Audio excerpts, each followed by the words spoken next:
That's right, getting closer to the sun, which is what we're trying to get back to do down in Key West. How you guys doing this morning? Morning, I'm doing good. Yeah. I'm doing good. Mr. Rob Hill and Brian Fields joining us this morning. Man, I can't thank you enough, Rob, for taking time out. I know you're busy and got a lot of things going on. And, I think it's important that as we make our way back down to Key West that everybody is on the same page. And, you guys got a major event going on over there at the Casa Marina. We've got our event there with Tiki Man Radio Songwriter Showcase, 5th year. And but safety is in the forefront of everybody's mind, and considering everything that happened last year, we've moved a year into the future, and there's a lot of vaccines and stuff out there. So I feel pretty comfortable about going back, but having safety being the number one thing, and everybody knowing what's going on is kind of what it's most important about. So tell us about what's going on over at the Casa. Yeah, well, thanks for having me on. We 6 months ago, I thought we're not going to be dealing with this at all. I know, unfortunately, as we got closer and Delta became, the word on everybody's mind, it became clear that we had to do something to ensure safety. Well, you can never ensure safety, but at least minimize the risk. And so we announced essentially the outline of a plan, because we're still filling in the details and gathering information and options as well. But the gist of it is that that basically every attendee, including the vendors, musicians, everybody, is going to be required to either test. Well, the requirement technically under Florida law is test, and that's a test within 72 hours. We're looking into whether we can get a safe, reliable, inexpensive Insta test or rapid test for those who can't or get a PCR test. The alternative is to show proof of vaccination, in which case we will waive that requirement. Mm-hmm. We know that that's not a foolproof screening process, obviously, because people that have been vaccinated can also be infected, but we're trying to do a system of safety and screening that is practical, that people will be comfortable with, and that gives us a reasonable amount of assurance that people that come in are not infected and we can avoid being a super spreader. It's the reality here is that it'd probably pretty tough to gather thousands of people in any venue and have a zero infection rate. And so we understand that there's risks, and we're hoping that most of the people that show up are vaccinated, and so they'll be protected against infection, and more importantly, even if they do get infected, we'll have a mild case of the virus. Yeah. And, we last year we did our whole show virtually, and, we just didn't feel comfortable going down to Key West, and Brian and I got together early on. Once Meeting the Minds was announced that it was canceled, we went to work on doing our thing because we wanted to keep everybody safe. But I do feel, because I'm vaccinated, I encourage everybody to get vaccinated, but, I feel more comfortable this year going back down there, because we all want to get back to doing what we love, right? We want to have some fun, and I know everybody else does too, but it's going to take everybody working together to make that happen. Yeah, I'm a big advocate of getting back to having fun. I think that we do, but we just have to be responsible about it. And unfortunately, that means there's going to be some limitations on, just how much we can slobber on each other. Maybe not as much as we usually would. But I think the vast majority of our folks understand that. I've taken to using the buzz phrase, parrot heads are insane and responsible, and that's a potent combination. I think that's true of almost all of us. Yes. And certainly nobody wants to be a spreader. No. And so I think in addition to the screenings that we're having, we'll have sanitizers, and people will be obviously free to mask at any time. We're not requiring that outdoors. We're just following the CASA, whatever the CASA's rules on that subject are, and they don't require masking outdoors. So, but we'll also we'll have some rapid tests that people can voluntarily use because everybody gets the Key West crud at some point, right? So sure. And I'm sure you guys have both been through this experience. It's like you wake up and you feel a little stuffy, whatever. Oh my God, is this the coronavirus? And so that's going to happen to people. And on site, we'll be able to say, here's a test. You can, have some peace of mind that it's just a sniffle or it's just a cold. It's not corona, and you're free to resume slobbering. Yes. I think it has to be a no slobber zone. Well, there is that. But Brian. So, we're kind of, we've talked a lot about the Dirty Harrys and Ricks, and we're kind of at the mercy of what they want to do, but they want to do the right thing as well. Well, in talking with Fred, and again, Danny and I have been talking about this for a while, knowing that, is this going to flare up? And, could we have the same situation happen that we're seeing happen now? But in talking with Fred, we're kind of at the mercy of what they do. But like I told Fred, we want to at least put that extra layer of health and safety in there. They're requiring masks. They're not requiring, but if you want to wear a mask, wear a mask. If you don't, you don't. They have hand sanitizer stations all around the place. We're going to put extra hand sanitizer. We're going to have masks. We're going to encourage that. We're going to encourage people to be vaccinated. Don't be a vax hole. Get vaccinated. Don't be a vax hole. I like that. Yeah, don't be a vax hole. It's just one of those things where, think of not only yourself, think of the people around you, and just be a good parrot head, be a good citizen, be a good Tiki Man Radio lover, a B-Man and Michelle lover, whatever. But now, I will say that in talking with Fred this past week, in keeping up with what we're doing and what he's doing, he liked the idea. I told him about what Rob Hill put out, with the Parrot Heads in Paradise, and he liked that. I'm going to get that to him just so he sees what you guys are doing. Mm-hmm.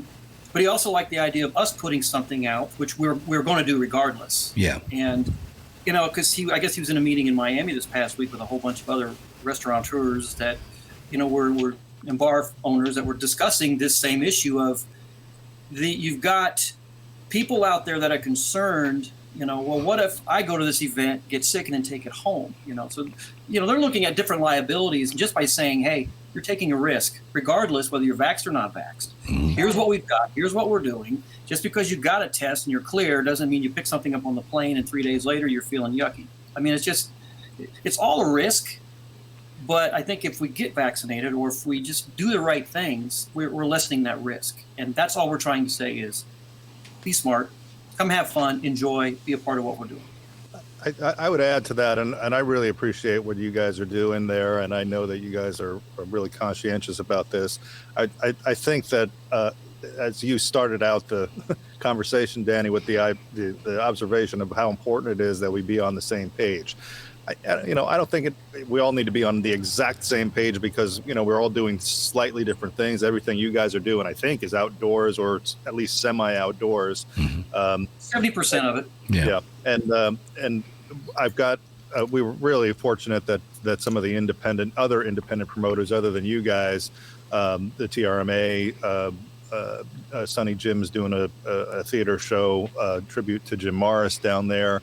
And Mike Nash, I believe, is doing some things at the Key West Theater, and everybody has agreed that they will do the same or similar protocols for the indoor shows down there, which is important to us. It obviously reduces the risk of people coming back to the CASA, that they're also in the company of other people who've been tested or vaccinated.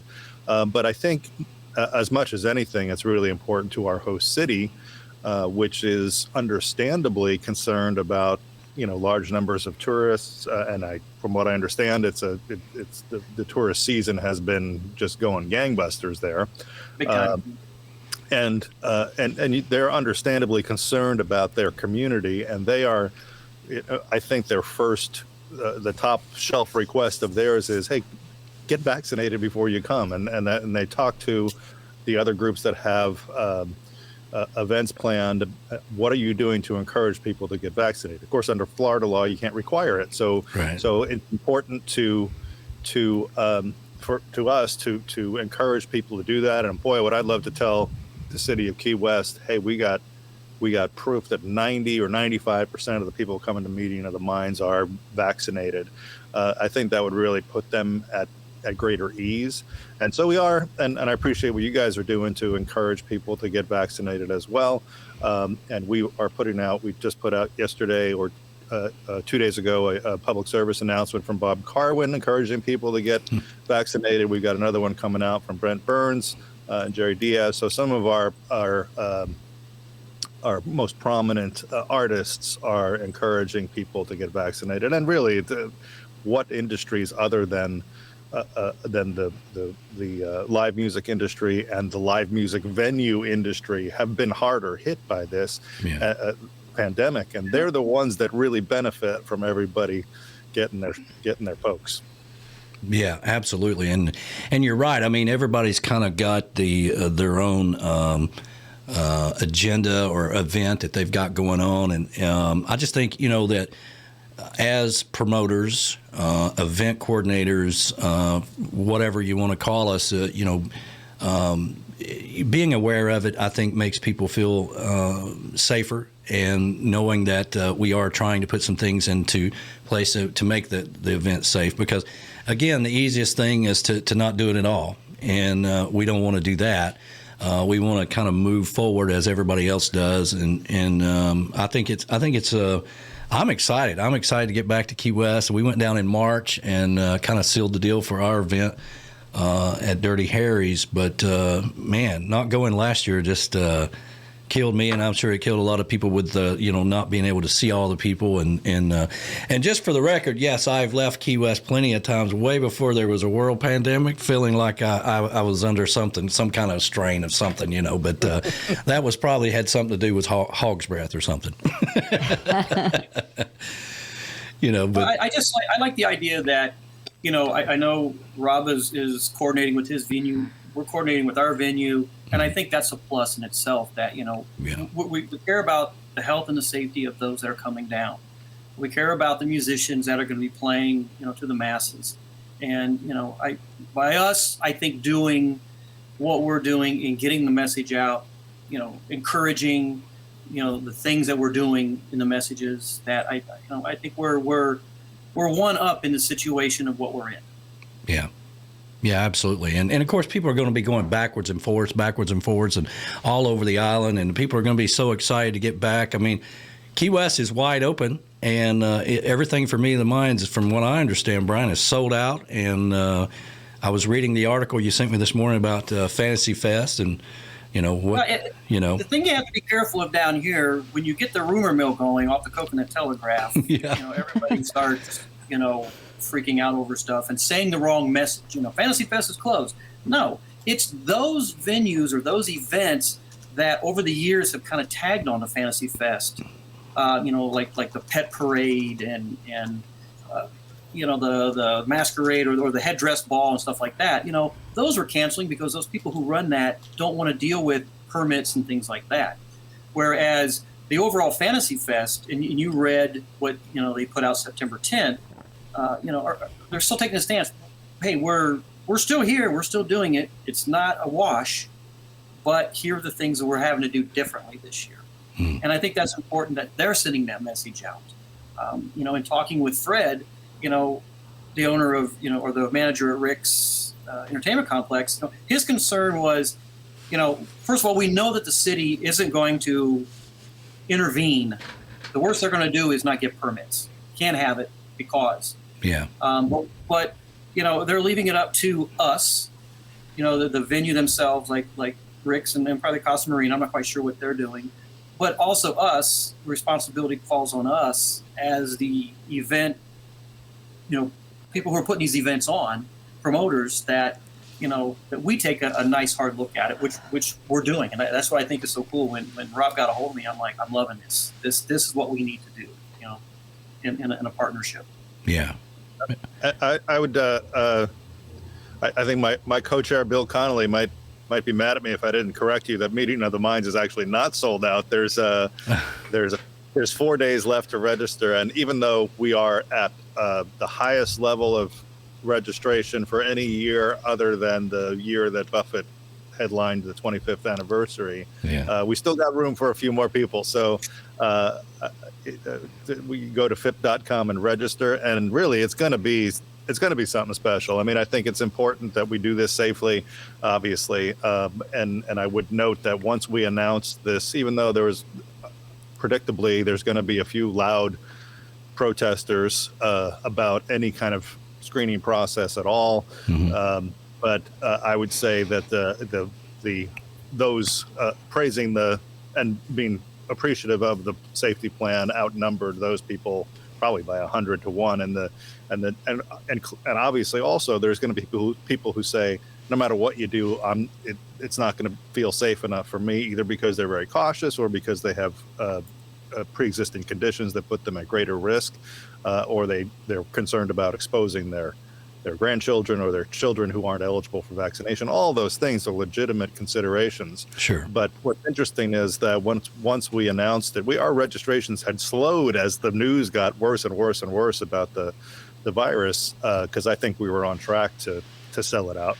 But once we made that announcement, we spiked again, and the number of people canceling their reservations at the Casa was outnumbered probably 7 or 8 to 1 by people saying, "Put me on the waiting list at the Casa." Yeah. So it's going to be a fantastic event, and you guys may have read about the 75 trips around the sun celebration. This is, interestingly enough, we noticed early on in the planning here that none of the Margaritaville enterprises were doing anything to celebrate Jimmy Buffett's 75th birthday, which is the end of this year. And so, well, I guess we're throwing Jimmy Buffett's 75th birthday. Hell yeah. Yeah. We are gathering on that Saturday night of Meeting of the Minds, and we'll have a special birthday toast and sing along to celebrate the 75th. And that's been it's been surprising to me that we're the only ones doing something like that, but I think that's gonna be a major attraction, and people are gonna really enjoy that. And most importantly, it's gonna be a moment to remember in Parrot Head history, to have all those Parrot Heads gathered together to sing happy birthday to Jimmy Buffett with a glass of champagne and all kinds of swag for the 75th. Yeah. So really looking forward to that. I think people are excited about it. Well, Danny and I didn't want to let the cat out of the bag, but we had something sort of like that. No. I was going to say, Rob, when are we going to have Jimmy Buffett there every year? Okay. I mean, come on now. He's 75. Can't you guys organize that to where he can be there every year? People think that the folks at FIP have some sort of a red phone, a bat phone that we call up Jimmy and he comes. He's the only one who knows. He's the only one ever who knows. But we do have visions for the new board and the new MOTM team do have visions for turning Meeting of the Minds into something really bigger than it is, and that will sell out every year just because nobody's going to want to miss it. And the other part of the vision, which I feel like has really started to crystallize just by the conversations that we're having now, is that we want to integrate the event to a much greater degree with the independent promoters and the things that are going on outside of the Casa.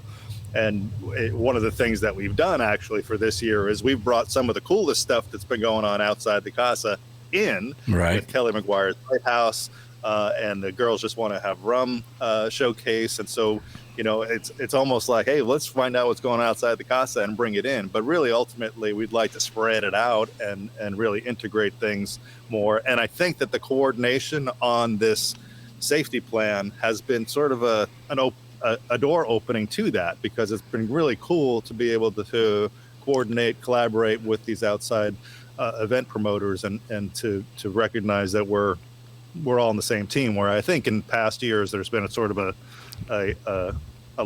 us and them. which has never made any sense to me. Yeah, and it's the same thing with how I talk about radio stations. I was talking about earlier in the show. Radio stations should never be in competition, and this event has always been about the artist, the music, the celebration of the lifestyle that we love, right? And why would we be in competition for something like that? We want to be able to just have fun and have celebrate all the artists that we can while we're there, because it's kind of like a spotlight for all of these trop rock artists to come down. It's their convention, if you will, every week. I was on a plane leaving Key West 2 years ago, and I was sitting next to a lady who was explaining to the lady that was next to her that she was in town for the Jimmy Buffett convention. And it dawned on me that a lot of people that go to, and she had been down to the Casa, and that's where she spent her entire time with and all that stuff. And it dawned on me that's how a lot of people look at this as a Jimmy Buffett convention, right? But I'd never heard that. I just overheard her telling the lady sitting next to her, which I thought was really cool. Yeah. Well, and when you think about it, it's like the opposite is also true, is that there are a number of people that go down that don't think of it that way at all. And maybe who never, cast a shadow on the door at the Casa, and they're hanging out with you guys or the Smoking Tuna or wherever, and going to all these other things. And for them, it's the opposite. Yeah. And really, the two sides are not the slightest bit incompatible. And really, we ought to be intermarrying. We ought to be desegregating, slobbering, and all that stuff. Well, that's true. Brian, you've been working really hard behind the scenes, and thank you for being my partner for the Tiki Man Radio Songwriter Showcase for 5 years. I can't believe it's going to be our 5th year, but we're excited about having that. I'm excited that what's going on over at the Casa. I'm excited what's going down to Key West Theater and all over town. I'm just really excited to get back on the island and see everybody. Yeah, same here. It'll be good to see everybody. I think we're all going in the right direction. Just this conversation alone, how my mind works. I'm already got ideas. Oh, yeah. Oh, yeah. He's probably writing stuff down right now, So, yeah. Well, Rob, we have a meeting. Yeah. Rob, you got any new music out there? I mean, people forget you're also a hell of a musician and artist yourself. So what's going on the music side? Well, I got you real quick. Well, I've got, I guess, the only active thing that's happening right now, because this, you may imagine, is taking up a little bit of my time. Yeah. In addition to my day job, but I've got a few new songs. I've got a few new songs that I do. I think I have one more CD left in me, and I'm excited that Robin Tricker is recording a song of mine that's probably pretty close to being released. I don't know if she'll release it as a part of her album or as a single. Song's called Island Boy. So that's coming out shortly. You could probably, you probably can't tell anything about my background here, but I'm talking to you from my backyard on the Hood Canal, and it's very foggy. Yeah, it looks foggy back there. It's a very foggy morning, but ordinarily behind me is the waters of the Hood Canal, and you could see mountains in the distance. And I when we first moved into this spot a year and a half or so ago, it was right around the start of the pandemic. And so everybody's feeling sorry for themselves, and I was feeling like, wow, here I am moving into this great place where everybody was going to be coming over for happy hour every day, and now I can't have anybody over because of this lockdown and so forth. And one day I woke up and it was a misty morning, and it just rained a little bit, and there was a rainbow across the canal right in front of the mountains, and I was like, oh man, there's a rainbow in my backyard. There you go. And so everything it's like, who am I to feel sorry for myself when I'm looking at this? And so I wrote a song it's sort of my channeling John Prine song called "There's a Rainbow in My Backyard." So I'm excited to eventually get around to recording that as a single too. Is it snowing there? It is it's not snowing. It looks like there's like snow going around. It's a little bit of mist. Says the guy sitting down in Key West. Okay, it's like he hasn't seen snow in so long he forgot what it looks like. we've had an entire summer without precipitation, and now it's just sort of breaking through a little bit. Oh my God. Well, listen, we're going to have to let you guys go. We got the mayor coming up here at noon. But Rob, we love what you do. We love your music. I love your daughter's music and all that stuff. So anytime you got new music, make sure you get it to us. And I really appreciate you taking the time out to come on Tiki Man Radio to talk about this. And Brian, I know, does as well.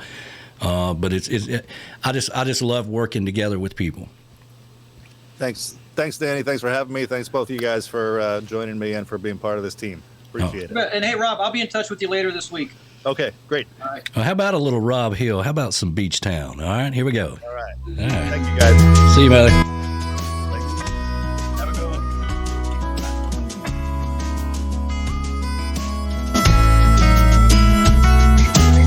one. Said goodbye to the afternoon and the red sun disappearing soon. I'm walking the waterline. Sand is heavy and my steps are slow. Just about